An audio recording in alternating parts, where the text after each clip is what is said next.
पिछली बार हमने कहा था, गवर्नर साहब से तय मांगा था, उस टाइम मिला नहीं, फिर चले गए। अब मांगा इन्होंने, आज बुलाया है। मुख्य तौर पे 3 मुद्दे हैं। एक मुद्दा है किसान का, जो किसान का नुकसान हो रहा है।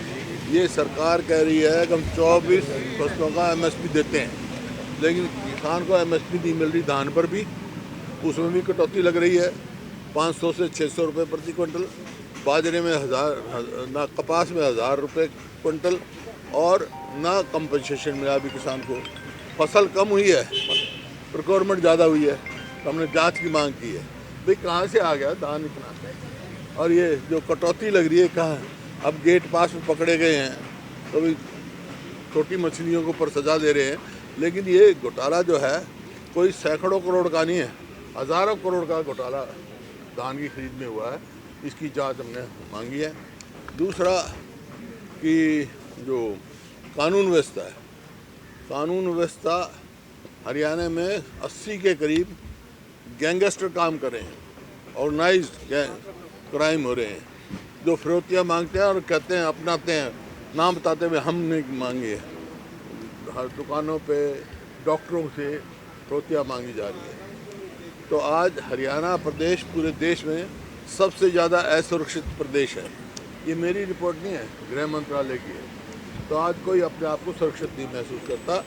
यहाँ तक कि ADGP level, ASI level, police के अफसर आत्महत्या कर रहे हैं। इसका मतलब वो भी अपने आप को यहाँ सेफ महसूस नहीं कर रहे हैं। जब वही नहीं महसूस करे तो आम आदमी कैसे रहेगा। तो हर आदमी अपने आप को असुरक्षित महसूस करता है। दूसरा, हमने जांच की मांग की है। जो चुनाव के दौरान इन्होंने जो राशन कार्ड बनाए, BPL कार्ड, कई लाख बना दिए बगैर वेरिफिकेशन के। अब 10 लाख से ज़्यादा काट दिए। तो सवाल इस बात का, पहले बनाए क्यों, अब काटे क्यों। तो ये क्या CBI जांच। और हमने बोनस की मांग की है। धान पर कम से कम 1000 रुपया प्रति क्विंटल बोनस मिलना चाहिए किसान को। हमने वो कह रहे हैं, मैं जांच कराऊंगा, तब जो भी उचित कदम है वो उठाएंगे। हरियाणा पुलिस ने ऑपरेशन चला रखा है गैंगस्टरों के खिलाफ, रोज आंकड़े पेश होते हैं। हरियाणा पुलिस रोज आंकड़े पेश करती है गैंगस्टरों के खिलाफ। उन्होंने मुहिम चला रखी है, एक ऑपरेशन चला रखा है जिसमें आंकड़े पेश करते हैं। हरियाणा पुलिस की रिपोर्ट ही बता रहा हूँ, 80 से फालतू गैंग काम कर रहे हैं, ऑर्गेनाइज्ड क्राइम जिसको कहते हैं वो हो रहा है। सर, फरीदाबाद मॉड्यूल के बारे में कुछ बोलना चाहेंगे, किस तरह से तार जुड़े हुए हैं? क्या आपको लगता है कि नेग्लिजेंस उसमें भी रहा है?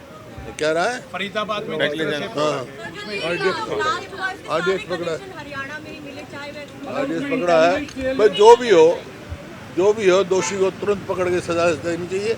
हरियाणा पुलिस के लेवल पे कोई कमजोरी लग रही है? 10 दिन का गैप हो गया था, जब 30 तारीख को पकड़ा था पहले एक आरोपी को, फिर जो है यहाँ पे फरीदाबाद में रिकवरी होती है और ब्लास्ट होता है।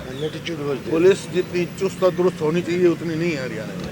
सर, ये जो अल-फलाह यूनिवर्सिटी है, ये रिकॉग्नाइज्ड यूनिवर्सिटी भी है, और लेकिन ज़्यादातर जो है जम्मू कश्मीर के स्टूडेंट्स यहाँ पर पढ़ रहे हैं। जो डॉक्टर्स हैं वो भी यहीं पे गिरफ्तार हुए हैं। उनकी डायरी पर बहुत सारी संदेहास्पद चीज़ें जो है वो यहाँ से मिली हैं। तो इसको लेकर आप क्या कहेंगे?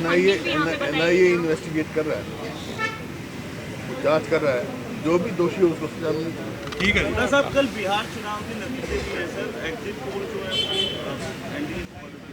है एग्जिट पोल जो है उसको कैसे देख रहे हैं आप? अच्छा, 1 साल पहले एग्जिट पोल हरियाणा क्या बता रहा था, क्या हुआ?